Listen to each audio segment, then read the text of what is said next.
Hello to all our community members. Welcome to mission IAS PCS. कैसे हो आप? Hope you are doing well. Basically अभी आप देख रहे हो यूपीएससी मेंस 2022 का पेपर चल रहा है और हमने आपको ऐसे के पेपर शेयर किए हैं अपने टेलीग्राम चैनल पर और आपको उन टॉपिक्स को देखना है। साथ ही साथ उन चीज़ों को आपको ऑब्जर्व करनी है, थोड़ा सा आपको आइडेंटिफाई करना है क्वेश्चंस को कि भाई साहब क्वेश्चंस में क्या पूछे गए हैं। थोड़ा सा आपको डिटेल में जाना पड़ेगा, स्टेक होल्डर्स क्या इन्वॉल्व हैं, बहुत सारे ऐसी चीज़ें हैं। तो इन पर जब आप समय दोगे तो जाहिर सी बात है चीज़ें निकल कर आएंगी। सिर्फ पेपर देख लेने से तो काम नहीं चलेगा, क्योंकि actually you are also preparing for that and for this ये नेसेसरी हो जाता है कि आप क्वेश्चंस को देखिए, समझिए। अभी फिर आपके बहुत सारे पेपर्स आने वाले हैं, जीएस पेपर 1, पेपर 2, पेपर 3, जो भी पेपर्स हैं वो सब आने वाले।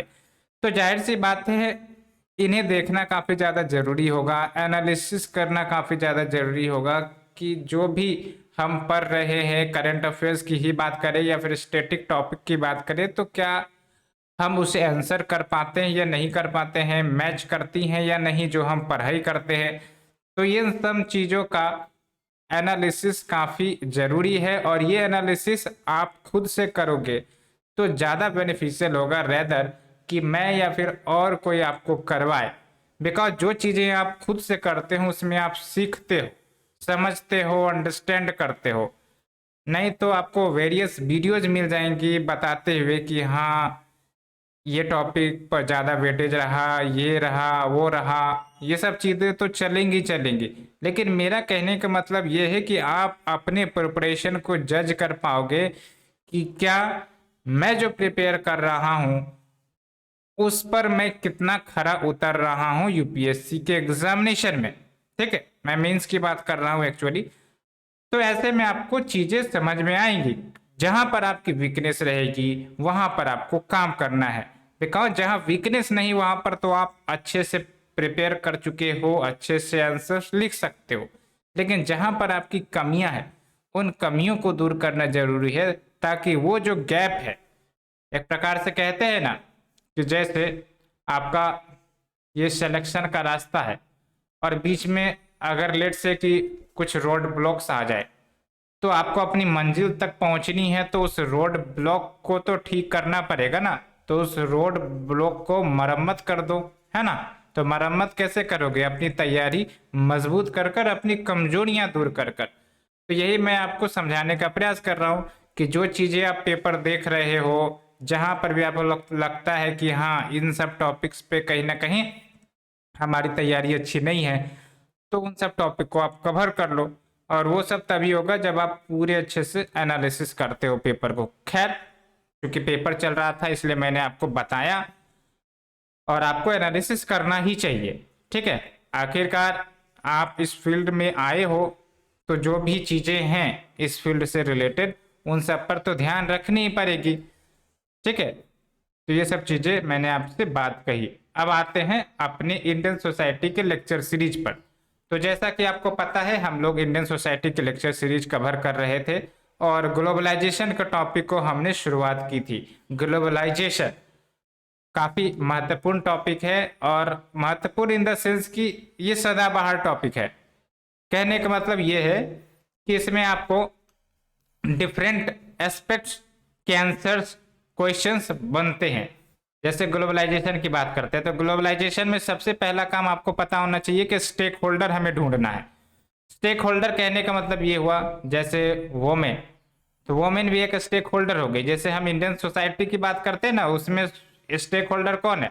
वोमेन है, आपके जो फैमिलीज हैं वो हैं, एज वेल एज जो आपका ओल्ड एज पॉपुलेशन है, वो सब कहीं ना कहीं स्टेक होल्डर है। उसी प्रकार से ग्लोबलाइजेशन की हम बात करेंगे तो उसमें भी स्टेक होल्डर है। अब जब हम स्टेक होल्डर का नाम लेते हैं ना तो आपके आंसर्स आसान हो जाएंगे समझने के लिए भी और लिखने के लिए भी। जैसे ग्लोबलाइजेशन की बात करते हैं तो इसका इम्पैक्ट कौन कौन से स्टेक होल्डर्स पर हो सकता है? वोमेन पर होता है कि नहीं होता है? इंडियन इकोनॉमी पर होता है कि नहीं होता है? इंडियन सोसाइटी पर होगा कि नहीं होगा? कल्चर पर होगा, ट्रेडिशन पर होगा, है ना। जो आपका ट्राइबल पॉपुलेशन है उन पर होगा, एज वेल एज आपका जो रूरल एरियाज है उन पर होगा। है कि नहीं। साथ ही साथ और भी अगर हम बात करें तो ओल्ड एज पॉपुलेशन पर होगा। तो इन सब पर ग्लोबलाइजेशन का इम्पैक्ट होने ही वाला है और यूपीएससी इसी प्रकार के क्वेश्चन पूछ लेती है। ठीक है, ज़्यादातर हम लोग क्या प्रिपेयर करके जाते हैं, effect of globalization on Indian economy, लेकिन ये एक सब टॉपिक है। इसके अंतर्गत मल्टीपल टॉपिक्स आते हैं ग्लोबलाइजेशन के अंतर्गत, जो अभी हमने स्टेक होल्डर के माध्यम से आपको समझाया है। तो hope you are understanding what I am trying to say. तो इस तरीके से प्रिपेयर करना है। हालांकि इन सब चीज़ों में आपका ये जो पीडीएफ है उसमें दिया गया है, तो आप इस पर पूरी तरह से अपनी पकड़ बना सकते हो। साथ ही साथ आपने देखा होगा कि ग्लोबलाइजेशन जब चल रही थी तो ग्लोबलाइजेशन के ही दौरान कोविड भी आया और ग्लोबलाइजेशन का ही परिणाम है कि ये जो आपका कोविड-19 है वो पूरी विश्व में फैला। बिकॉज ग्लोबलाइजेशन की हम बात करते हैं तो इसका मतलब क्या होता है, वैश्वीकरण। वैश्वीकरण का मतलब क्या हुआ कि भाई साहब हमारी जो इकोनॉमी है, हमारा जो कल्चर है, हमारा जो पॉपुलेशन है वो कहीं ना कहीं इंटीग्रेट हो गया है ग्लोबल वर्ल्ड से। अब जाहिर सी बात है इंटीग्रेट हो गया है, इसका मतलब क्या हुआ कि कोई भी अगर हेल्थ इश्यू आएगी, हेल्थ डिजीज आएगी, तो फिर वो पूरे विश्व को प्रभावित करेगा, हमें प्रभावित करेगा, दूसरे देश को प्रभावित करेगा। बेस्ट एग्जांपल जो हमने आपको बताया कोविड-19। अब इतना ही नहीं, जब हम ग्लोबलाइजेशन से इंटीग्रेट होते हैं तो जाहिर सी बात है जो आपका इन्वायरमेंटल एस्पेक्ट्स है वो भी तो पिक्चर में आ जाती है ना। जैसे फॉर एग्जांपल जो आपका क्लाइमेट चेंज का इश्यू है, ये कोई एक देश का तो इश्यू नहीं है, ये कहीं ना कहीं पूरे विश्व को प्रभावित कर रही है। तो जब हम ग्लोबलाइजेशन की तरफ आते हैं तो हम इन सब मुद्दों पर भी डिस्कस करते हैं। नहीं तो आप सोचिए कोई देश जो कम्प्लीटली आइसोलेटेड है उसको उतना कोई मतलब नहीं रहेगा कि हम इन सब मुद्दों पर डिस्कस करें या पर बढ़ चढ़ कर हिस्सा ले, अगर ये सब मुद्दे उनके डोमेस्टिक टेरिटरी में कोई इंपॉर्टेंट रोल नहीं प्ले कर रही है। तो होप यू आर अंडरस्टैंडिंग जो मैं आपको समझाने का प्रयास कर रहा हूँ। ये सब मैं बैकग्राउंड इसलिए देता हूँ ताकि आपके दिमाग में एक इमेज बन सके और अल्टीमेटली आप अपने टॉपिक को आसानी से प्रिपेयर कर सके, और कोई बात नहीं है, इसलिए मैं आपको ओवरव्यू देते रहता हूँ। ठीक है, तो बेसिकली हमने ये सब डिस्कस किया। क्या आपको ये सब चीज़ें अच्छी लग रही है, पसंद आ रही है, टॉपिक्स जो मैं आपको बता रहा हूँ समझ में आ रही है, क्लियर कट माइंड फ्रेश तरीके से आपको समझ में आ रही होंगी। अगर ये सब चीज़ें आ रही हैं समझ में तो जाहिर सी बात है आपको भी कहीं ना कहीं पॉजिटिविटी स्प्रेड करनी है। सब्सक्राइब करिए हमारे चैनल को, लाइक शेयर जरूर करना है अपने फ्रेंड सर्कल में, बिकॉज आप समझिए शेयरिंग इज केयरिंग। जब तक आप शेयर नहीं करोगे तो हमें भी वो जो मोटिवेशन है, इंटरनल मोटिवेशन कहो या फिर यूं कह सकते हो कि जब लोग जुड़ते हैं ना तो एक प्रकार से अलग सी ही फीलिंग आती है। तो लोग जुड़ते हैं या फिर किसी को अगर और ज़्यादा हेल्प हो रहा है, आपके पॉजिटिव रिस्पॉन्स हमें आते हैं, वो सब मेरे लिए एक एनर्जी का काम करते हैं जो हमें और भी इसी प्रकार से प्यारे प्यारे लेक्चर आपके लिए लाने का एनर्जी मिलता है। तो बस यही बात है, और ज़्यादा आपसे हम कुछ नहीं मांगते, बस आप शेयर करते रहिए फ्रेंड सर्कल में, पॉजिटिविटी स्प्रेड करते रहिए और बेनिफिट प्राप्त करते रहिए। तो फ्रेंड्स चलिए हम शुरुआत करते हैं। टेलीग्राम चैनल से आपने नहीं जुड़ा है तो टेलीग्राम चैनल से जुड़िए, उसमें हम डेली क्वेश्चंस डिस्कस करते हैं, प्रीवियस ईयर क्वेश्चंस के, खास करके यूपीएससी मेंस के। तो उससे भी आपको बेनिफिट होगा, कम से कम आप डेली बेसिस पे एक दो क्वेश्चन देख भी लोगे तो इमेज बनने लगेंगी चीज़ें की, और जब एक बार इमेज बनती है तो जाहिर सी बात है वो चिपक जाएंगी आपके माइंड पर, और साथ ही साथ एनालिसिस भी मिल पाएगा कि हाँ किस टाइप से क्वेश्चंस, कितने डीप में क्वेश्चंस पूछे जाते हैं। बस इस प्रकार से आपको प्रिपेयर करनी है। ठीक है, तो चलिए शुरुआत करते हैं। The topic effect of globalization on economy. Globalization की बात तो हमने कर ही दी थी ना, ग्लोबलाइजेशन वैश्वीकरण, इसका मतलब क्या हुआ कि हमारा जो इकोनॉमी है उसको लिंक कर दो डिफरेंट नेशंस के साथ, या फिर यूँ कह सकते हो कि the domestic economy becomes the global economy, in the sense कि whatever events happening in the world, चाहे वो इकोनॉमिक लेवल पर हो, कल्चर लेवल पर हो, सोसाइटी के लेवल पर हो, उसका इम्पैक्ट कहीं ना कहीं हमारे देश पर, हमारी सोसाइटी पर भी देखने को मिलेगा। क्या आप हमारे बातों से एग्री करते हो? बिल्कुल आप एग्री करते रहते होगे, इन द सेंस कि जो आप आज वेस्टर्न एजुकेशन देख रहे हो, ठीक है, या फिर वेस्टर्न कल्चर का इम्पैक्ट हमारे सोसाइटी पर देख रहे हो, वो सब ग्लोबलाइजेशन का ही इम्पैक्ट है। ठीक है, तो ये सब चीज़ें हैं। साथ ही साथ जो आप टेक्नोलॉजी आज देख रहे हो, इतनी भर भर के टेक्नोलॉजी है, जहाँ से आप तुरंत मैसेज भेजते हो, पूरा देश में घूम जाता है वो मैसेज, वो सब किसका प्रभाव है? ग्लोबलाइजेशन का। ठीक है, तो ये सब बातें हैं। अलॉन्ग विथ मल्टीनेशनल कंपनीज आप देखते हो हमारे देश में, तो ये सब चीज़ें हम डिस्कस करेंगे, लेकिन चलो मैंने ओवरव्यू बता दिया सो दैट आप अंडरस्टैंड कर सको। तो लेट्स स्टार्ट। सबसे पहले बात ये कि जब हम टॉपिक डिस्कस करेंगे, अभी तो हम इकोनॉमी पर क्या प्रभाव हुआ है ग्लोबलाइजेशन का, उसे हम देख रहे हैं। तो जाहिर सी बात है, जब इसे देख रहे हैं तो पॉजिटिव एस्पेक्ट भी होगा और निगेटिव एस्पेक्ट भी होगा, मैंने आपको बताया है। अच्छा एक बात बताओ, इकोनॉमी और इकोनॉमिक्स में क्या अंतर है? क्या आप सोच पा रहे हो क्या अंतर है? इकोनॉमिक्स, इकोनॉमिक्स मतलब अर्थशास्त्र, और इकोनॉमी मतलब अर्थव्यवस्था। चलो ये तो हमने हिंदी के माध्यम से आपको डिफरेंस बताया, लेकिन एक्चुअल डिफरेंस अगर हम आपको बताना चाहें तो इकोनॉमिक्स बेसिकली एक प्रकार से स्टडी है। ठीक है, थ्योरी स्टडी करते हैं, ठीक है, काउज एंड इफेक्ट स्टडी करने का प्रयास करते हैं। और इकोनॉमी का मतलब क्या हुआ, जब हमने ये सब इकोनॉमिक्स की स्टडी की, उसको जब हम इम्प्लीमेंट करते हैं किसी देश में, तो वो हो जाता है आपका इकोनॉमी, अर्थव्यवस्था। जैसे हम इंडियन इकोनॉमिक बात करते हैं, भारत की अर्थव्यवस्था, किसी दूसरे देश की इकोनॉमी की बात करते हैं तो उस देश की अर्थव्यवस्था। समझ में आया? वो चीजें हैं जो आपको समझनी है। चलो एग्जाम में पूछे नहीं जाएंगे डिफरेंसेस, लेकिन कभी कभी क्या पता इंटरव्यू में ही पूछ लिए जाए, तो इस सेंस में आपको ध्यान रखना है। तो जैसा कि मैंने आपको बताया था, पॉजिटिव इफेक्ट भी ग्लोबलाइजेशन का होता है, नेगेटिव इफेक्ट भी होता है। ठीक है, तो जाहिर सी बात है, सबसे पहले हम पॉजिटिव इफेक्ट की ही बात करेंगे। तो जब हम पॉजिटिव इफेक्ट की बात करते हैं ग्लोबलाइजेशन का इकोनॉमी पर क्या प्रभाव पड़ा है, तो आप समझने की कोशिश करिए कि जॉब्स और एम्प्लॉयमेंट में बढ़ोतरी हुई है। क्यों? आज आप देखते हो ना, मल्टीनेशनल कंपनीज हमारे देश में आ रही हैं और वो अपनी ब्रांचेस सेटअप करती हैं, तो जाहिर सी बात है एम्प्लॉयमेंट जनरेट होता है प्राइवेट सेक्टर में। और हमारी जो एम्प्लॉयमेंट की नीड है, जैसा कि हम बात करते हैं ना, हमारे देश में पॉपुलेशन काफ़ी ज़्यादा है, वर्किंग एज पॉपुलेशन काफ़ी ज़्यादा है, लेकिन अगर उन्हें रोजगार ना मिले तो कितनी बड़ी विडंबना आ सकती है, कितनी बड़ी दिक्कतें आ सकती है।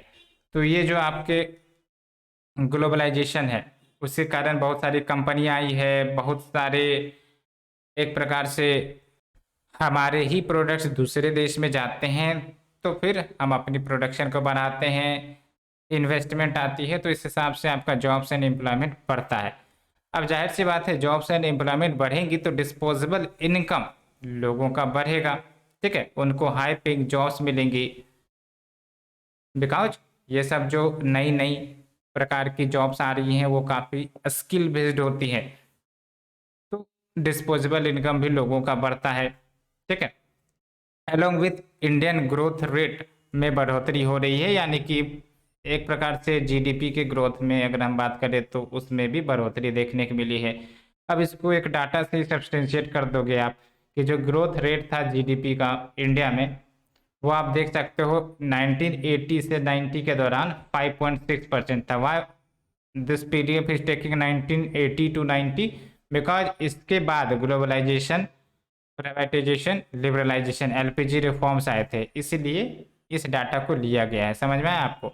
इसलिए आपको भी यही लेना है कि हाँ, बिफोर एलपीजी जो आपका ग्रोथ रेट था 5.6% था, और अब जो आपका है, यानी कि 2021-22 की ही बात कर ले तो 8.7% ग्रोथ रेट है। यहाँ पर मैंने बजट 2016-17 का नहीं लिया है, क्योंकि हम लेटेस्ट डाटा लेंगे।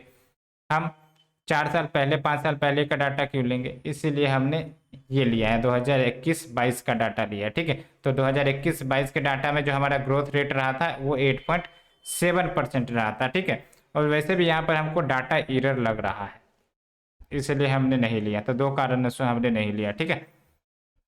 चलो फिर क्या हो गया, एफडीआई का बढ़ोतरी होगा, फॉरेन डायरेक्ट इन्वेस्टमेंट।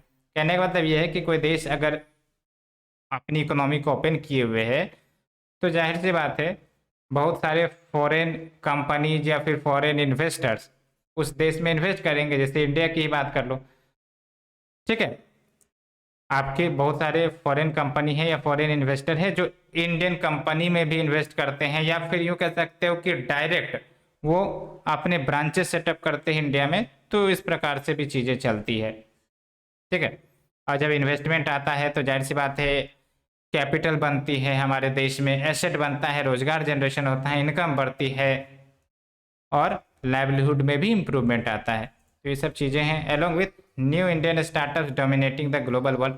अब चलो यहाँ पर आप समझने की कोशिश करिएगा कि जब हमने अपने आप को ग्लोबलाइज्ड वर्ल्ड से इंटरलिंक किया है तो जाहिर सी बात है हमारे भी प्रोडक्ट्स वो दूसरे देश में जा सकते हैं कि नहीं जा सकते। जैसे कोई कंपनी है, नई कंपनी बनाई गई, ठीक है, अब वो कंपनी जो है डोमेस्टिक नीड या फिर यूँ कह सकते हो कि फॉरेन मार्केट के नीड को फुलफिल करती है। तो वो जो कंपनी है जो इंडिया में तैयार हुई है वो काफ़ी तेज़ी से ग्रो करेंगी और वर्ल्ड मार्केट को कैप्चर करने का प्रयास करेंगी। तो वैसे भी बहुत सारे जो नए इंडियन स्टार्टअप्स आ रहे हैं डिफरेंट सेक्टर में, कह लो secondary sector, services sector, software सब में देख लो, आप समझ में आ रहा है। तो वो सब ग्लोबल मार्केट को डोमिनेट कर रही है। जैसे एग्जांपल भी दिया जाता है Reliance, Infosys, think and learn private limited जिसको बायजू कहते हैं, आपने देखा होगा। हालांकि बायजू का अभी जो न्यूज चल रहा है वो कोई पॉजिटिव नहीं है, ये आप देख ही रहे होगे। उसके बाद आप देख लो मोर चॉइस टू कंज्यूमर्स, कंज्यूमर के पास चॉइसेस बढ़ती जा रही है, चॉइसेस बढ़ती जा रही है। यानी कि पहले एक कंपनी उनको प्रोडक्ट्स ऑफर करती थी, अब समझो कि वर्ल्ड की 50 कंपनियां हमारे देश में आ गई हैं और वो प्रोडक्ट्स ऑफर करती हैं। तो वेराइटीज़ बढ़ गई हैं, कंज्यूमर के पास चॉइस बढ़ गई हैं, ठीक है। कंज्यूमर प्रोडक्ट्स का बूम हो चुका है इंडियन मार्केट में। तो इस प्रकार से चीज़ें हैं। जैसे हमें कोई कार लेनी है तो पता चला कि कार की 50 वेराइटी है, बाइक लेनी है तो बाइक की 50 वेराइटी है, ठीक है। या फिर आप देख लो कोई आपको ऑनलाइन कोर्सेस लेने हैं तो ऑनलाइन कोर्सेस के भी 50 वेराइटी है। समझ में आ रहा है, more choices to consumers along with removed cultural barriers. बिल्कुल सही, जब भी ग्लोबलाइजेशन को प्रमोट किया जाएगा तो जो कल्चरल बैरियर्स है वो खत्म होगी। कल्चरल बैरियर्स यानी कि एक प्रकार से पहले क्या होता था, जब प्रॉपर ट्रांसपोर्टेशन सिस्टम नहीं था, लोग जाते नहीं थे दूसरे देश, तो एक प्रकार से कल्चरल बैरियर बना रहता था। हमारे कल्चर दूसरे देश के कल्चर से इंटीग्रेट नहीं हो पाते थे, शेयर नहीं हो पाते थे, या फिर दूसरे देश के कल्चर को हम नहीं समझ पाते थे। लेकिन आज देखो आप आराम से ट्रांसपोर्टेशन फैसिलिटी आ गई है, फ्लाइट पकड़ो दूसरे देश तुरंत पहुंच जाओ, ठीक है। साथ ही साथ जॉब अपॉर्चुनिटीज़ बढ़ी हैं तो दूसरे देश में जॉब करने के लिए जाओ, या फिर दूसरे देश के लोग हमारे यहाँ जॉब करने के लिए आते हैं। तो इस प्रकार से जो कल्चरल एक्सचेंजेज होते हैं, तो कल्चरल एक्सचेंज होंगे, इसका मतलब क्या है, कल्चरल वेरियर्स कहीं ना कहीं रिमूव हो जाएगी एलोंग विथ इंफ्रास्ट्रक्चर ग्रोथ। अब ये जो बड़ी बड़ी कंपनियाँ आती है या फिर जो इन्वेस्टमेंट सब आते हैं बाहर से, तो इससे इंफ्रास्ट्रक्चर में भी तेज़ी से बढ़ोतरी देखने को मिली है। इंफ्रास्ट्रक्चर मतलब क्या है, जो एसेट होते हैं ना, जैसे आपका रोड है, रेलवेज है, ठीक है, ये सब इंफ्रास्ट्रक्चर है। अब ये सब बेसिक चीज़ें हैं जो होनी चाहिए अगर किसी देश को इकोनॉमिक लेवल पर काफ़ी ज़्यादा ग्रोथ करना है। बिकॉज कुछ चीज़ें हैं जैसे इलेक्ट्रिसिटी है, ट्रांसपोर्टेशन है, लॉजिस्टिक सिस्टम है, ठीक है, ये सब कुछ चीज़ें ऐसी हैं जो बिजनेस के लिए काफ़ी ज़्यादा नेसेसरी हैं। ये सब चीज़ें नहीं होंगी तो बिजनेस ऑपरेट नहीं कर सकेगा। इलेक्ट्रिसिटी रूरल एरियाज में पहले नहीं होती थी तो कहाँ से इंडस्ट्री वहाँ पर सेटअप होगी। ट्रांसपोर्टेशन फैसिलिटीज नहीं होती थी तो कहाँ से रूरल एरियाज में आपके जो प्रोडक्ट्स हैं जो रूरल एरियाज में बनते हैं वो अर्बन एरियाज में डिस्ट्रीब्यूट हो पाएंगे। या फिर यूँ कह सकते हैं कि अर्बन एरियाज के प्रोडक्ट्स हैं वो रूरल एरियाज में डिस्ट्रीब्यूट हो पाएंगे। जैसे आज आप देखते हो अमेजन है, फ्लिपकार्ट है ना, ये सब क्या करते हैं, प्रोडक्ट्स की डिलीवरी करवाते हैं कि नहीं करवाते हैं। तो जहाँ पर ट्रांसपोर्टेशन सिस्टम नहीं होगा ये सब वहाँ या उस एरिया में एक्सेस नहीं कर पाएंगे, तो वो एरिया जो है वो इन सब डेवलपमेंट से वंचित रह जाएगा। सिंपल सा मतलब हम आपको समझाने का प्रयास कर रहे हैं। अर्बनाइजेशन में तो आपको तुरंत मिल जाएगा, आपने ऑर्डर किया प्रोडक्ट मिल गई, फूड डिलीवरी या फिर आपके प्रोडक्ट डिलीवरी, सर्विसेज डिलीवरी, ये सब तुरंत मिल जाएगी। लेकिन रूरल एरियाज में बहुत सारे बैरियर्स हैं, ठीक है, इंटरनेट कनेक्टिविटी नहीं हुई तो फिर ये सब चीज़ें काम नहीं करेंगी। उसी प्रकार से आपका ट्रांसपोर्टेशन फैसिलिटी ठीक नहीं रही तो ये सब चीज़ें काम नहीं करेंगे। पता चला बरसात हुई, पूरा रोड गायब हो गया। समझ में आ रहा है मैं क्या कहने का प्रयास कर रहा हूँ? तो इस प्रकार से इकोनॉमी भी प्रभावित हो जाती है। तो यस, इंफ्रास्ट्रक्चर ग्रोथ में भी मदद हुआ है, because globalization has helped in the faster development in telecommunication, road, port, airport, insurance, other major sectors. आप देखो ना, इंटरनेट की दुनिया देख लो, ठीक है, इंटरनेट की दुनिया हमारे देश में कितनी ज़्यादा पेनिट्रेट हो चुकी है, ठीक है। और जाहिर सी बात है इससे एम्प्लॉयमेंट भी जनरेट हुआ है। जैसे सर्विसेज सेक्टर की ही हम बात करते तो काफ़ी ज़्यादा डिपेंडेंट है इंटरनेट के ऊपर, ठीक है। तो ये सब चीज़ें हैं। तो इंटरनेट कहाँ से आई आपको ही पता है ना? आप बताओ हमें, इंटरनेट का ओरिजिन कहाँ से हुआ था और भारत में इंटरनेट जो है वो कब किस समय पीक पर आई थी। और उसके बाद देखो बहुत सारे हमारे स्टार्टअप्स है वो ग्रो करने लगे इंटरनेट के माध्यम से। आज जो भी आप इंटरनेट पर ऑनलाइन कोर्सेज देखते हो, ठीक है, तो वो सब इंटरनेट डिजिटल रिवॉल्यूशन का ही तो करामत है। तो ऐसे आप समझो तो चीज़ें आसानी से समझ में आएंगी। हालांकि मैंने आपको ये डिटेल से बता दिया है कि क्या पॉजिटिव इफेक्ट हुए ग्लोबलाइजेशन के इकोनॉमी पर। अब हम बात करते हैं निगेटिव इफेक्ट्स, क्योंकि मैंने आपको बताया क्वाइन उसके दो फेसेस होते हैं, हेड या टेल। जो आपका ग्लोबलाइजेशन है किसी भी मुद्दे पर ले लो, उसके भी दो फेस होंगे, निगेटिव या पॉजिटिव। तो निगेटिव इफेक्ट की बात करते हैं तो पहला है आपका श्रिंकिंग एग्रीकल्चरल सेक्टर। यानी कि अभी आप देखो, जब हम एग्रीकल्चर सेक्टर की बात करते हैं ना, तो इंडियन एग्रीकल्चर सेक्टर तो काफ़ी डिस्ट्रेस में है, ये तो आप मानते ही हो। बहुत सारे डाटा फैक्ट हम पढ़ते रहते हैं, ठीक है। एग्रीकल्चर सेक्टर की ग्रोथ अच्छे से नहीं हो रही है, या फिर यूँ कह सकते हो कि बेटर इनकम उन्हें नहीं मिल पाती है फार्मर्स को, एलोंग विथ बहुत सारे इश्यूज हैं, ठीक है। तो यहाँ पर आप देख लो, एग्रीकल्चर कंट्रीब्यूट करता है अभी हमारे देश में अगर देखें तो 15% ऑफ जीडीपी। लेकिन जब हम ग्लोबलाइजेशन से जुड़े हैं तो जाहिर सी बात है इंटरनेशनल ऑर्गेनाइजेशन जैसे डब्ल्यूटीओ है या फिर अदर मल्टीनेशनल ऑर्गेनाइजेशन है, उन सब के भी पार्टिसिपेंट हम हैं। अब डब्ल्यूटीओ सब क्या करती है, वो गवर्नमेंट सपोर्ट को कम करने का प्रयास करेंगी। यानी कि डब्ल्यूटीओ सब बोलती हैं कि सब्सिडी आप नहीं दीजिए, ठीक है, एमएसपी सब जो आप लगाते वो सब मत लगाइए।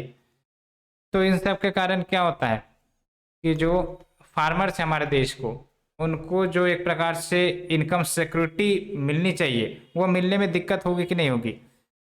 तो वही बात है, इसीलिए जो फार्मर्स हैं या फिर एग्रीकल्चर सेक्टर है वो डिस्ट्रेस में आ सकती है। ये हमने विजन आईएएस के मैगजीन में आई थिंक अच्छे से कवर भी किया था। इसको हम कहते हैं, शायद एग्रीमेंट ऑन एग्रीकल्चर कुछ था या ऐसा ही था, लेकिन होप आप कोर इश्यू समझ रहे होगे। जैसे डेवलप्ड कंट्रीज के ऊपर रेस्ट्रिक्शंस हैं कि आप एक सर्टेन परसेंटेज से ज़्यादा सपोर्ट नहीं दे सकते, इनकम सपोर्ट नहीं दे सकते।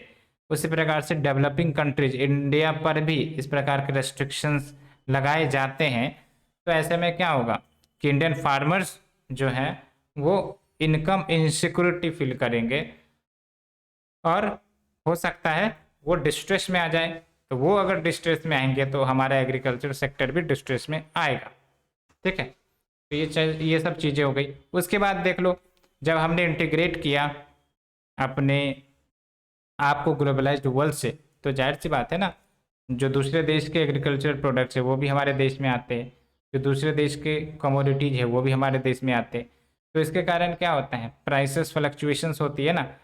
अब ग्लोबल लेवल पर प्राइसेस किसी प्रोडक्ट की मात्र 15 रुपये में है और इंडिया में उसकी प्रोडक्ट 20 रुपये में लेट से, तो कौन सा प्रोडक्ट हम खरीदना चाहते हैं, 15 रुपये वाली, है ना। तो इन सब के कारण दिक्कत होती है कि नहीं होती है, प्राइस फ्लक्चुएशंस होता है।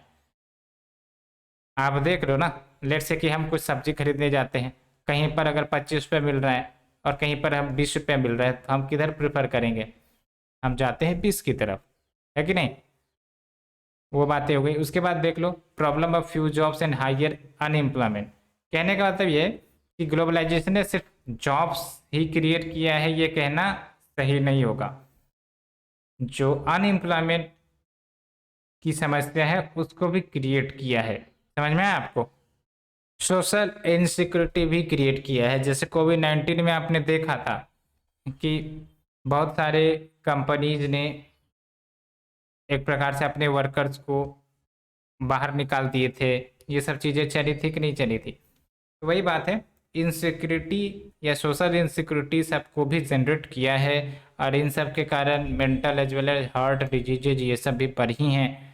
उसके बाद process of capital intensive from labour intensive, इसको समझिए, इसको समझना है। देखो हमारे देश में आपको ही पता है लेबर की कोई कमी नहीं है, ठीक है। लेबर आपको सस्ते रेट पर मिल जाते हैं, इसमें तो आप पूरी तरह से वाकिफ होंगे।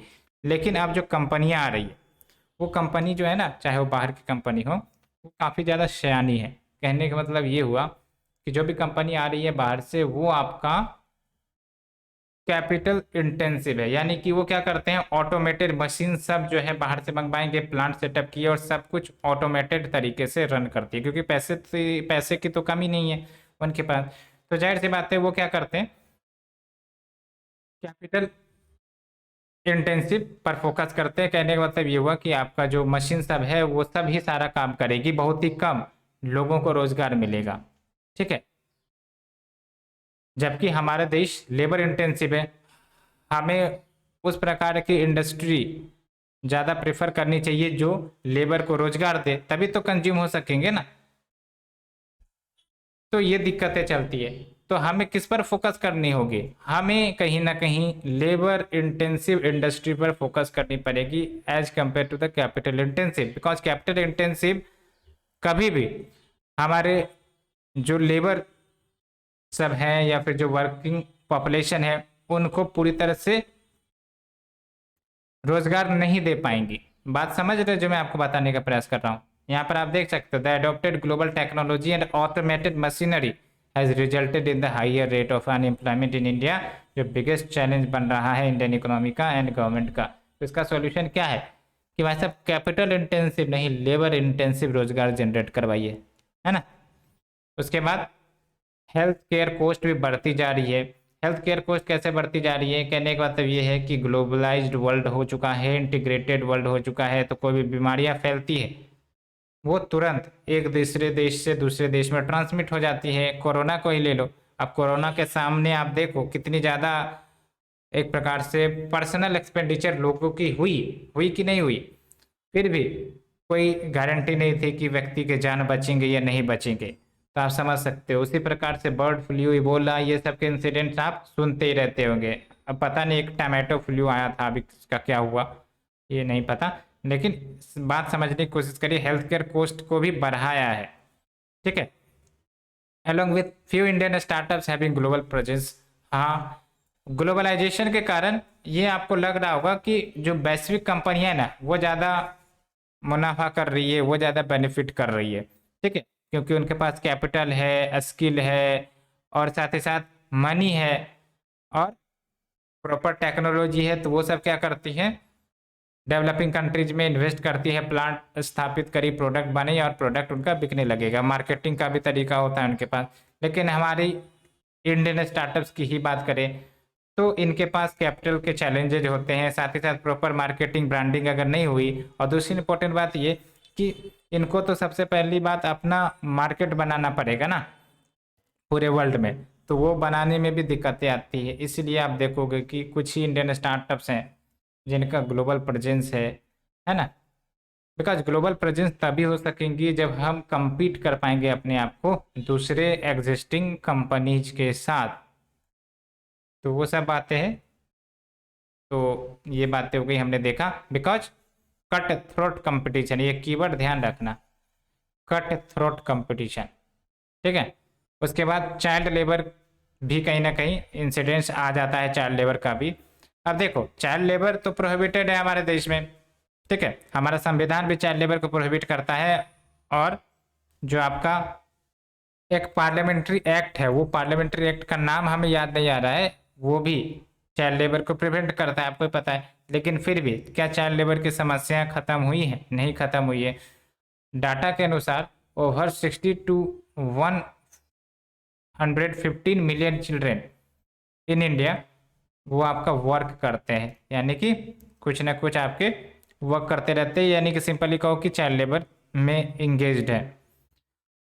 तो rural child workers agriculture labourer में इंगेज्ड है। अर्बन चिल्ड्रन मैन्युफैक्चरिंग फैक्ट्रीज में काम करती है, प्रोसेसिंग फैक्ट्रीज में काम करती है, सर्विसिंग, रिपेयर्स। अब आप हमें बताइए, क्वेश्चन का जवाब आप हमें दीजिए कि आखिरकार चाइल्ड लेबर क्यों ज़्यादा प्रमोट होती है, डिस्पाइट कि हमारे पास वर्किंग एज पॉपुलेशन है फिर भी। तो देखो, इसके एक दो कारण तो हम आपको बताते हैं कि जब चाइल्ड वर्क की बात करते हैं ना, तो इनके जो हैंड्स होते हैं काफ़ी ज़्यादा एक प्रकार से सॉफ्ट होते हैं, और ये किसी वर्क को फ्लो में कर देते हैं।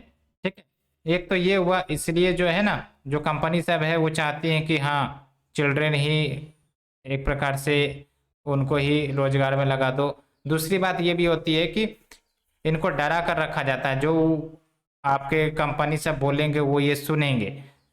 तो ये सब कुछ चीज़ें हैं जो कहीं ना कहीं चाइल्ड लेबर का एक प्रकार से प्रमोशन होता है। और साथ ही साथ नीड्स भी होती है, पेरेंट्स की, फैमिली की नीड्स होती है, इसलिए वो भी चाइल्ड लेबर पर लगवा देंगे, है ना। जैसे रूरल एरियाज की ही बात कर लो तो एग्रीकल्चर लेबर में इंगेज होते हैं, और अर्बन चिल्ड्रन वर्क की बात तो हमने करी ही, मैन्युफैक्चरिंग, प्रोसेसिंग, सर्विसिंग, इन सब में इंगेज होते हैं। तो एक प्रकार से ये टॉपिक आपका कंप्लीट होता है। कंक्लूजन में आप लिख सकते हो कि हाँ, ग्लोबलाइजेशन का पोटेंशियल बेनिफिट है कि वो अपॉर्चुनिटी देता है डिफरेंट सेक्टर्स को, as well as economic growth, इन सब में कंट्रीब्यूट करता है। मैक्रो इकोनॉमिक वॉलेटिलिटी उसको रिड्यूस करता है, और सप्लाई चेन इन सब को इंश्योर करता है।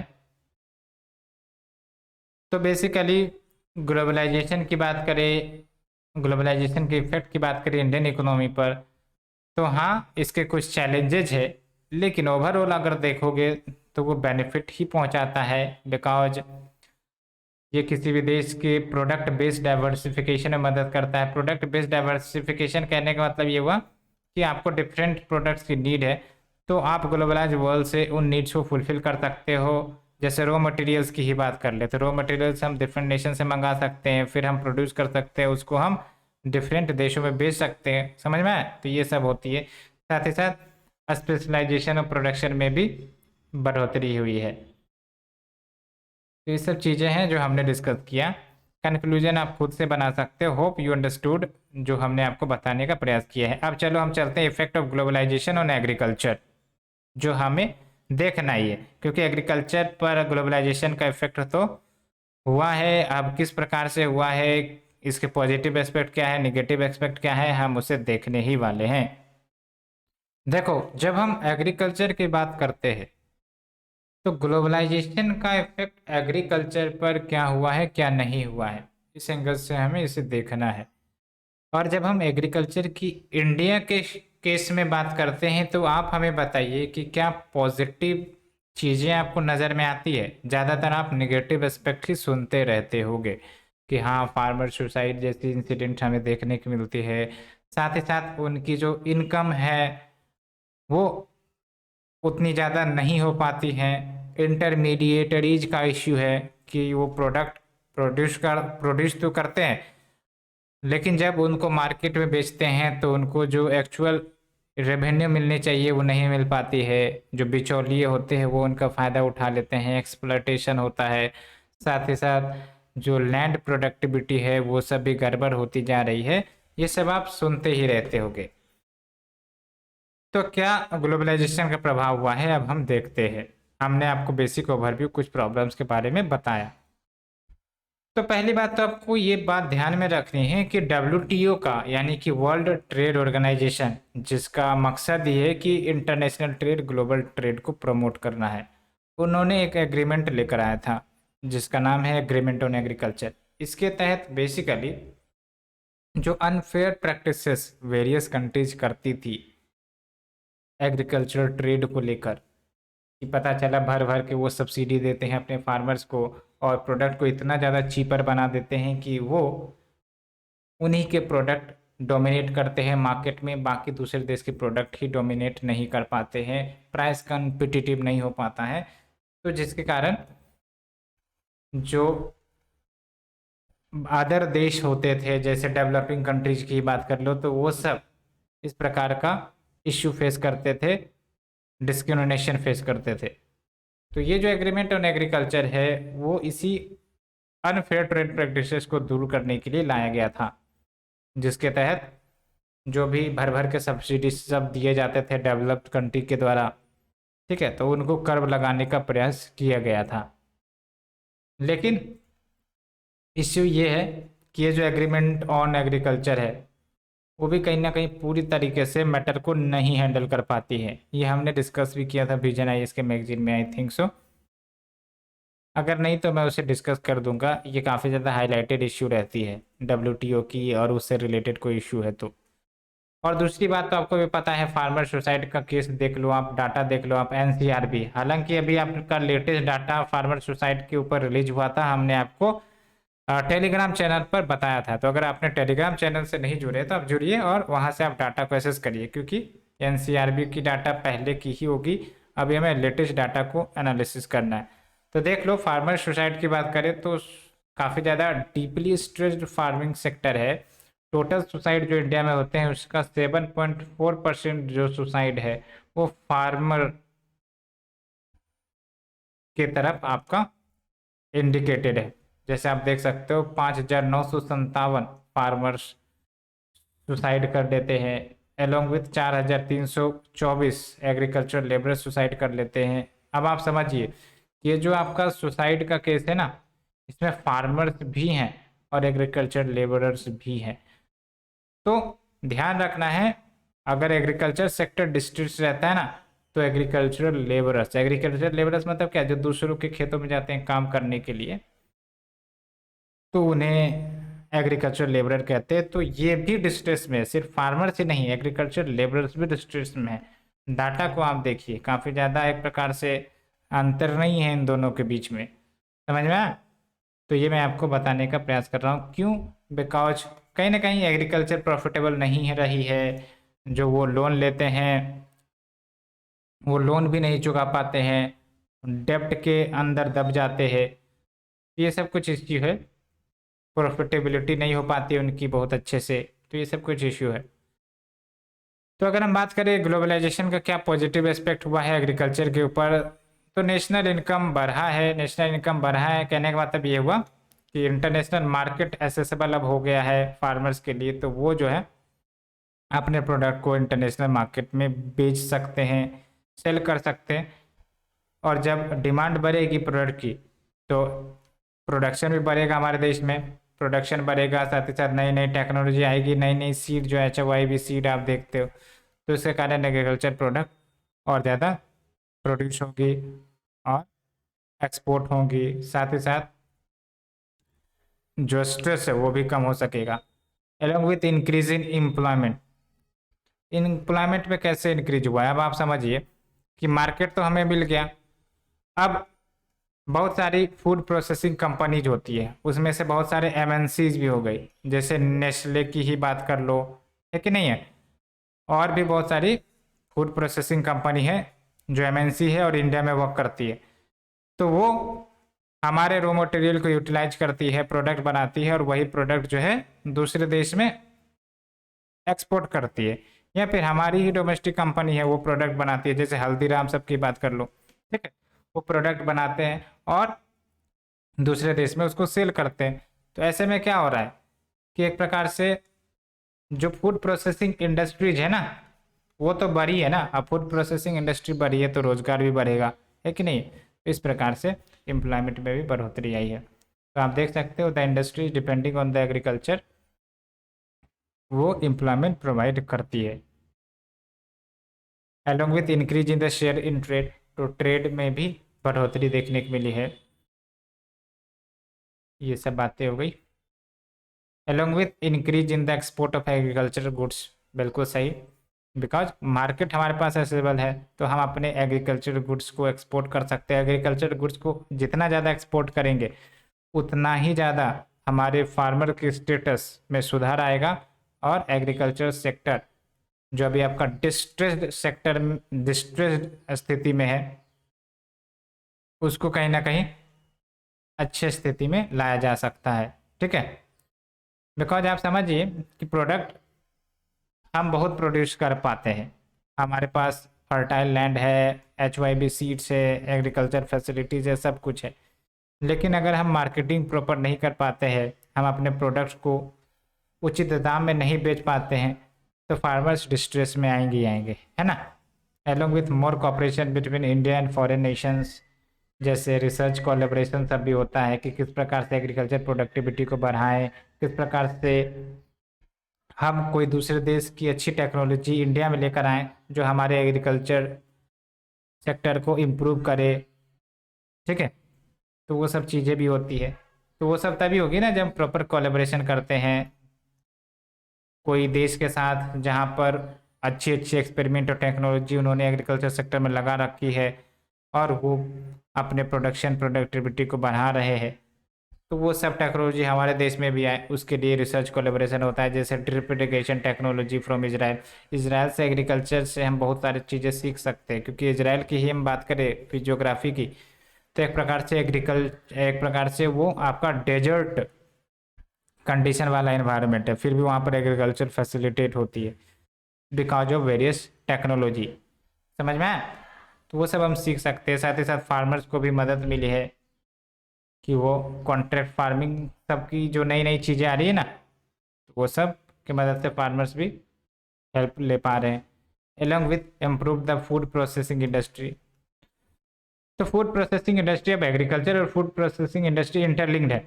अब मार्केट बढ़ेगी फूड प्रोसेसिंग इंडस्ट्री की, तो जाहिर सी बात है जो डिमांड है एग्रीकल्चर प्रोडक्ट्स का, एग्रीकल्चर का, वो भी बढ़ेगा, सीधी सी बात है।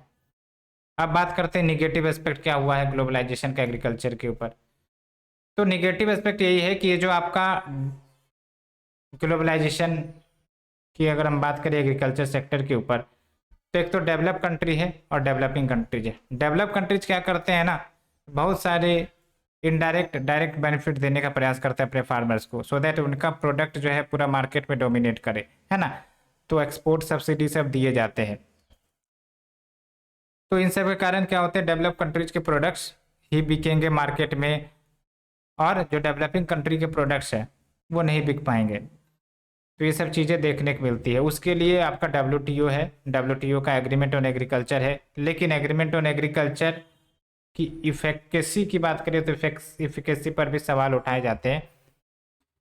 डेवलप कंट्रीज ने जितनी मदद देनी रही अपने फार्मर्स को वो ऑलरेडी दे चुके हैं, देख सकते हैं ना। Develop countries have already distributed grants on a large scale hence the situation become conducive for them.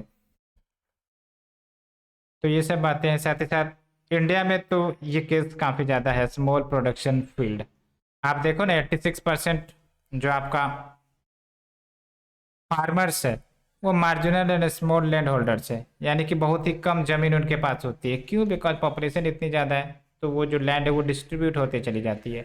तो एक तो ऑलरेडी आपके मार्जिनल एंड स्मॉल फार्मर्स हैं। दूसरी इंपॉर्टेंट बात यह है कि एग्रीकल्चर सेक्टर डिस्ट्रेस स्थिति में चल रहा है, तो हम लार्ज स्केल प्रोडक्शन नहीं कर पाते, कमर्शियल प्रोडक्शन नहीं कर पाते। जबकि डेवलप कंट्रीज की बात करें तो आप देखोगे कमर्शियल प्रोडक्शन करते, बड़ा सा फील्ड होता है और उस पर मशीनरी ऑपरेट की जाती हैं, सब कुछ ऑटोमेटिक तरीके से काम करवाया जाता है और उनकी प्रोडक्शन काफ़ी ज़्यादा होती है और वो मार्केट में बेच पाते हैं। तो इंडिया में तो प्रोडक्शन फील्ड ही काफ़ी ज़्यादा छोटा छोटा होते जा रहा है धीरे धीरे। तो जितनी छोटी लैंड पर हम खेती करेंगे प्रोडक्शन कॉस्ट भी बढ़ जाएगा। ठीक है, along with intellectual property right की इश्यूज आ जाती है, जिसके कारण अनफेवरेबल इम्पैक्ट होता है इंडियन एग्रीकल्चर के ऊपर, along with increasing production expenditure and low cost of goods. तो अब आप देख रहे हो ना, बहुत सारे जो आपके इनपुट्स है फार्मर या फिर एग्रीकल्चर सेक्टर के लिए क्या इनपुट है, सीड्स है आपके पास, फिर आपका लेबरर कॉस्ट है, ये सब आपके इनपुट कॉस्ट होते हैं। अब ये सब बढ़ेंगे तो जाहिर सी बात है फार्मर्स का एक्सपेंडिचर बढ़ेगा। अब फार्मर का एक्सपेंडिचर बढ़ेगा, अब उनको इनकम मिलेगा या नहीं मिलेगा वो तो डिपेंड करता है कि मार्केट में फेवरेबल प्राइसेस है या फिर नहीं है। अगर फेवरेबल प्राइसेस है तो उनको अच्छा खासा इनकम मिलेगा, नहीं है तो फिर कम पैसे मिलेंगे, क्योंकि ये एग्रीकल्चर प्रोडक्ट है, पेरिसेबल होते हैं, सरगल जल्दी जाएंगे। तो एक प्रकार से बार्गेनिंग पावर इनकी वीक रहती है। आप समझ रहे हो मैं जो आपको बता रहा हूँ, तो वो बात है। तो प्रोडक्शन एक्सपेंडिचर बढ़ रहा है, साथ ही साथ जो गुड्स के प्राइसेस हैं वो भी कम होते हैं, तो डायरेक्ट इफेक्ट इनके इनकम पर होता है। ठीक है, along with cash crop demand and supply. हाँ ये बात भी है। कैश क्रॉप का मतलब क्या होता है? वैसे क्रॉप जो एक प्रकार से कमर्शियल पर्पज के लिए यानी कि सेल के लिए ही ग्रो किए जाते हैं, जैसे रबर की बात कर लो, शुगर की बात कर लो, ये सब कैश क्रॉप है ना। इसको हम खाते नहीं हैं। ठीक है, इनको बेसिकली हम कमर्शियल पर्पज के लिए ग्रो करवाते हैं। अब धीरे धीरे कैश क्रॉप का डिमांड बढ़ता जा रहा है, तो फार्मर्स क्या करेंगे? कैश क्रॉप को ग्रो करवाने का प्रयास करेंगे, लेकिन ये सब की जो प्राइसेस है ये सब भी तो फ्लक्चुएट करती है ना। अब पता चला कि शुगर केन का इस साल डिमांड काफ़ी ज़्यादा रहा और उन्होंने शुगर केन खूब तेज़ी से ग्रो करवा दिया। अब इतना ज़्यादा प्रोड्यूस किया कि अल्टीमेटली ओवर सप्लाई हो गया। तो जाहिर सी बात है ओवर सप्लाई के कारण क्या होगा? प्राइस एकदम से फॉल डाउन हो जाएगा। फिर फार्मर्स को लगेगा कि भाई साहब अगली साल जो है हमें शुगर केन नहीं उगाना चाहिए, क्योंकि प्राइस तो काफ़ी नीचे गिरी हुई है। तो अगली साल देखोगे तो एक प्रकार से सप्लाई क्राइसिस आ जाएगी। फिर फार्मर्स को लगेगा कि भाई साहब अच्छा इस बार सप्लाई क्राइसिस थी तो इस बार डिमांड काफ़ी ज़्यादा होगा, फिर सारे फार्मर ग्रो करवाएंगे शुगर केन को ही। तो ये ट्रैप है, चलते रहता है ना। तो ये सब की चीज़ें आती हैं along with international market prices. हाँ, इंटरनेशनल मार्केट प्राइसेस यानी कि जो आपका ग्लोबल मार्केट में प्राइसेस है वो इम्पेक्ट करते हैं लोकल प्राइसेस को। ठीक है, नहीं तो हमारे प्रोडक्ट बिकेंगे नहीं। अगर हम ज़्यादा प्राइस कर दिए तो हमारे प्रोडक्ट कोई क्यों लेगा? ठीक है, क्योंकि मार्केट ओपन है तो दूसरे देश के लिए भी ओपन है कि वो दूसरे देश को भी चुन सकते हैं प्रोडक्ट मंगाने के लिए, अगर वहाँ उनको प्राइस कम्पिटिटिव लग रहा है तो ये सब हो गई। साथ ही साथ globalization has resulted in the casualization of labour. Casualization का मतलब क्या हुआ कि बंद हुआ कि डेली बेसिस पे काम करो पैसे मिलेंगे, डेली बेसिस पे काम करो पैसे मिलेंगे, ये होता है कैजुअलाइजेशन ऑफ लेबर। ठीक है, तो एक प्रकार से इनफॉर्मल एम्प्लॉयमेंट जैसी स्थिति हो गई है, जहाँ पर आपके मिनिमम वेजेस गारंटी नहीं है, एज्यूर्ड वर्क या फिर जो सोशल सिक्योरिटी बेनिफिट मिलने चाहिए वो सब भी नहीं। तो क्या हमने निगेटिव एस्पेक्ट देखा कि एक प्रकार से डेवलप कंट्री जो है ज़्यादा फायदा उठा रहे हैं ग्लोबलाइजेशन का as compare to the developing countries, because of the excessive grant जो देते हैं वो अपने फार्मर्स को। साथ ही साथ स्मॉल प्रोडक्शन फील्ड हमारे देश में एक बड़ी समस्या है, along with intellectual property rights.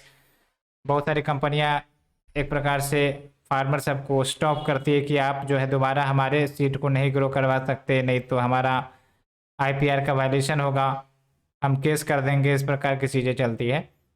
And increasing production expenditure, ये भी बात है। Along with cash crop demand and supply, इसकी डिमांड काफ़ी ज़्यादा हो रही है। अब इसका जो है ना cash crop demand and supply, कि लेट्स से कि अब फार्मर जो है कैश क्रॉप ही ग्रो करने लगे, तो इसके कारण क्या होगा कि जो आपका खाने पीने वाली क्रॉप्स है, ग्रेन्स है, सीरियल्स है, वो कम ग्रो करेंगे, तो फूड इनसिक्योरिटी जैसी भी सिचुएशन निकल जाएगी, है ना। फूड सिक्योरिटी के लिए भी खतरा होगा। इंटरनेशनल मार्केट प्राइस जो कि फ्लक्चुएट करते रहती है, जो मार्केट्स है, जो आपके कंज्यूमर है वो उन प्रोडक्ट्स को ज़्यादा खरीदेंगे जिनके प्राइसेस मार्केट में कम है। Globalization is resulted in the casualization of labour, ये हमने देख लिया। अब वे फॉरवर्ड में आप देख लो, प्रोडक्शन एंड एक्सपोर्ट बढ़ाइए। अब इसके साथ मैं आपको जोड़ना चाहता हूँ कि प्रॉपर मार्केटिंग ब्रांडिंग सब भी होनी चाहिए, है ना। जैसे दूसरे देश की कंपनी सबको देख लो, मार्केटिंग इतनी ज़्यादा करेंगे और इतना अट्रैक्टिव मार्केटिंग या ब्रांडिंग करते हैं कि प्रोडक्ट को खरीदने पर लोग मजबूर हो जाते हैं। ये सब होता है इमोशन से खेला जाना, है कि नहीं है। तो वो बातें हैं, उस प्रकार से आप देख लो, हमें भी कहीं ना कहीं अपनी मार्केटिंग ब्रांडिंग करनी है, साथ ही साथ क्वालिटी पर भी फोकस करना है, सो दैट हम डेवलप कंट्रीज के मार्केट को कैप्चर कर सके या फिर अदर मार्केट को कैप्चर कर सके। बिकॉज जब आपको वर्ल्ड लेवल पर compete करना है तो आपको क्वालिटी देनी पड़ेगी, ये बात है। साथ ही साथ बेसिक सर्विसेज में ग्रोथ करवाइए, जैसे road, harbour, cold storage infrastructure की बात करें। नहीं तो क्या होता है कि प्रोडक्ट्स जो है बर्बाद हो जाते हैं फार्मर्स के। तो ये सब चीज़ें हैं। And finance and electricity supply, ये सब भी करना पड़ेगा, बिकॉज फाइनेंसिंग की कमी रहती है एग्रीकल्चर सेक्टर में, और इसके कारण स्टैंडर्ड ऑफ प्रोडक्शन वो सब प्रभावित होता है। बिकॉज आप देख रहे हो ना, प्रोडक्शन एक्सपेंडिचर काफ़ी ज़्यादा बढ़ रही है, तो फार्मर्स को फाइनेंसिस की ज़रूरत पड़ेगी, तो इसलिए फाइनेंसिस अवेलेबिलिटी करवाइए। प्लानिंग और प्रोडक्शन यानी कि हम हमेशा सिर्फ कैश क्रॉप पर ही डिपेंडेंट नहीं रह सकते कि हाँ चूँकि कैश क्रॉप में ज़्यादा प्राइसेस मिल रही है तो सिर्फ कैश क्रॉप ही ग्रो करवाइए, बिकॉज ये फूड सिक्योरिटी के लिए खतरा हो सकता है। तो एक प्रॉपर प्लानिंग होनी चाहिए कि हाँ किस पर हमें फोकस करना है, जो बैलेंस रखे, हमारे फूड सिक्योरिटी को भी इंश्योर करे और साथ ही साथ हमारे फार्मर के भी इनकम को भी मजबूत रखे। इस प्रकार से प्लानिंग होनी चाहिए। तो ये हमने आर्टिकल नंबर 2 देखा एग्रीकल्चर पर, निगेटिव इफेक्ट देखा, पॉजिटिव इफेक्ट देखा। अब चलो हम डिस्कस करेंगे कि जो आपका फैमिली एंड मैरिज पर क्या प्रभाव पड़ा है ग्लोबलाइजेशन का। ठीक है, तो बेसिकली इस टॉपिक में समझने के लिए ज़्यादा कुछ है नहीं, आपको मैं ऐसे ही बता दूंगा, आप समझ जाओगे। तो जब हम पॉजिटिव इफेक्ट्स की बात करते हैं, ग्लोबलाइजेशन का क्या प्रभाव पड़ा है फैमिली एंड मैरिजेज, तो ये आप भी लिंक कर सकते हो। न्यू ओकेजन्स टू सेलिब्रेट, जैसे आप देखते हो Valentine day, mother's day, father's day, this day, that day. ठीक है, ये सब नए नए ओकेजन सेलिब्रेट करते हो कि नहीं करते हो? बिल्कुल। अलॉन्ग विथ ये जो kitty parties, pubs, disco dance, ये सब जो चीज़ें निकल कर आ रही है, वो कहाँ की देन है? वो कहीं ना कहीं वेस्टर्न कल्चर की देन है। तो नए नए ओकेजन सेलिब्रेशन के लिए निकल कर आते हैं। साथ ही साथ new job opportunities influencing the family, यानी कि जो नए नए अपॉर्चुनिटीज निकल कर आए हैं, जैसे फॉर एग्जांपल एमएनसीज में किसी की नौकरी लग जाती है तो काफ़ी ज़्यादा हाइयर सैलरी के पैकेजेज होते हैं, तो उनकी जो फैमिली स्टेटस है वो इम्प्रूव होती है, और जो भी दिक्कतें चल रही होती है उनके फैमिली में इकोनॉमिक स्थिति को लेकर, वो सब भी ठीक हो सकती है। ये तो मैंने इंडिया की बात करी। साथ ही साथ आप देखते हो कि किस प्रकार से बहुत सारे इंडियन वो दूसरे देश जाते हैं और अच्छी अच्छी कंपनी में हायर पोस्ट ऑक्युपाई करते हैं, जैसे ट्विटर में आप देख सकते हो, या फिर माइक्रोसॉफ्ट में सत्य नडेला जी को देख सकते हो, या फिर आप गूगल में ही देख लो, है कि नहीं है? तो ये सब चीज़ें चलती है। उसके बाद आप देख लो changes in the dining pattern, पता चला डिनर कर रहे हो उसके साथ साथ एकदम मज़ेदार वेब सीरीज देख रहे हो, टीवी देख रहे हो, चैटिंग कर रहे हो मोबाइल फ़ोन पर, कंप्यूटर फ़ोन पर, तो ये सब काफ़ी ज़्यादा कॉमन चीज़ हो गए। लेकिन आप अपने पेरेंट्स को देखना, वो सब चीज़ें ये नहीं करेंगे। ठीक है, लेकिन अभी के जनरेशन को आप लोग को देखना तो ये सब चीज़ें कॉमन लगेगी। उसके बाद the proportion of dual earning couple is also substantially growing. तो ड्यूअल अर्निंग कपल मतलब क्या है? हस्बैंड एंड वाइफ दोनों अर्न करते हैं, दोनों जो है एक प्रकार से अपने इनकम में कंट्रीब्यूट करते हैं। साथ ही साथ प्रॉपर फैमिली प्लानिंग सब पर फोकस किया जाता है, और ध्यान रखना है आपको इन सब के कारण जो ट्रेडिशनल एंड फंक्शनल रोल हुआ करती थी वोमेन की, उन सब में भी परिवर्तन आया है कि नहीं है? एलोंग विथ लव मैरिज के इंसिडेंट्स बढ़े हैं, जिसमें आप intercaste marriage, inter religious marriage आप देखते हो। उसके बाद ब्राइड या groom finding is not limited to the local, यानी कि दूल्हा दुल्हन जो आप देखते हो उसको ढूंढना, आप बहुत सारे वेबसाइट है ना, उस पर अपने प्रोफाइल डाल दो और आपको मिल जाएंगे। या फिर बहुत सारे जो फैमिली होते हैं वो एनआरआई या फिर फॉरेन पर्सनस को ढूंढते हैं फॉर द मैरिज। ये सब चीज़ें हैं, तो ये सब तो लिंक कर सकते हैं, इसमें कोई बताने वाली बात थोड़ी ना। फैमिली सेंड देयर सन और daughters to foreign countries for advance studies, जैसे साउथ इंडिया में आप देखोगे जो भी फैमिलीज होते हैं जनरली वो अपने जो बच्चे हैं उनको विदेश भेजते हैं पढ़ने के लिए, वहाँ से वो स्किल गेन करते हैं, अच्छे एजुकेशन गेन करके आते हैं, तो उनको अच्छी खासी नौकरी मिलती है, चाहे वो विदेश में ही करे चाहे वो इंडिया में अगर आके कोई नौकरी करते हैं तो यहाँ पर भी उनको अच्छी खासी नौकरी मिल जाती है, अच्छी खासी सैलरी पैकेजेस मिलती है। तो ये सब चीज़ें हैं, एक प्रकार से इन्वेस्टमेंट के रूप में देखा जाता है फॉरेन स्टडी को। ठीक है, तो देख सकते हो the institution of family is undergoing dramatic change in India in southern state like Kerala, Tamil Nadu, Andhra Pradesh and Maharashtra. Common feature है that family send their children और daughter to foreign countries for advance study as a mode of investment along with rising trade and rising prosperity in the families। ये सभी चीज़ें हैं। तो जो global economic integration हुआ है, इससे कारण ट्रेड बढ़ा है। ठीक है, अब ट्रेड बढ़ा है तो मतलब क्या है, हमारे प्रोडक्ट्स दूसरे देश में, दूसरे देश के प्रोडक्ट हमारे देश में, तो इकोनॉमिक ग्रोथ हुआ है, साथ ही साथ प्रोस्पेरिटी बढ़ी है। ठीक है, लेकिन नेगेटिव एस्पेक्ट्स की बात करें तो न्यूक्लियर फैमिली का डोमिनेंस होता जा रहा है। न्यूक्लियर फैमिली का मतलब क्या हुआ कि भाई साहब एक फैमिली है, उसमें पेरेंट्स है, उसके चिल्ड्रन है, बस। जबकि गांव में आप देखोगे या विलेज में देखोगे तो वहाँ पर आपका जॉइंट फैमिली का कल्चर चलता है ना, एक ही घर में पूरा परिवार रहता है, ये सब चीज़ें होती है। लेकिन न्यूक्लियर फैमिली की ट्रेंड क्यों बढ़ती जा रही है, आप देखो। अब जो जॉब्स होती है ना, आपको अगर जॉब लगी है तो आप अपने होम टाउन में नहीं कर पाओगे, क्योंकि आपको दूसरे जगह बुलाया जाएगा जॉब करने के लिए। अब दूसरे जगह जाओगे तो जाहिर सी बात है, जो पेरेंट्स होते हैं उनको तो गांव में मन लगते हैं। ठीक है, बिकॉज उनका पूरा समय गांव में या विलेज में या फिर अपने जो लोकल एरियाज रहे हैं वहाँ पर बीते, तो वो दूसरे जगह जाना पसंद नहीं करेंगे, उनको मन नहीं लगेगा। लेकिन आपकी तो नीड है, आप जाओगे क्यों, बिकॉज आपको जॉब करना है, आपको सस्टेन करना है, तो जाना ही पड़ेगा। जैसे स्टडी के लिए हम जाते हैं ना दूसरे दूसरे सिटीज, उसी प्रकार से जॉब्स के लिए भी हम दूसरे दूसरे सिटी जाएंगे, तो फिर वहाँ पर न्यूक्लियर फैमिली ही देखने को मिलेगी। Along with globalization leading to breaking of the families, ये सब चीज़ें भी हैं। Large scale migration and urbanization, ये भी हो रहा है। ठीक है, बिकॉज घर में बैठकर कोई कंपनी तो जॉब नहीं देने वाली है, तो एक्चुअली आपने अगर कहीं पर अप्लाई किया है, ठीक है, चाहे फॉरेन में अप्लाई किया हो चाहे आप इंडिया में अप्लाई किया हो, तो कंपनी ने बोला कि भाई साहब आपका घर लेट से कि ए स्टेट में है और कंपनी है आपका जेड स्टेट में, कोई दूसरे स्टेट में, तो आपको वहाँ जाना पड़ेगा ना। ये होता है आपका माइग्रेशन, सब की चीज़ें हैं। उसके बाद मैरिज इंपॉर्टेंस में भी बदलाव आया है, देख सकते हो। The importance of marriage is decreasing, divorce सब चीज़ें कॉमन होती जा रही है। लिव इन रिलेशनशिप आप देख रहे हो, सिंगल पेरेंटिंग, ये सब की चीज़ें बढ़ती जा रही है। साथ ही साथ इमोशंस में भी प्रोफेशनलिज्म आ रहा है।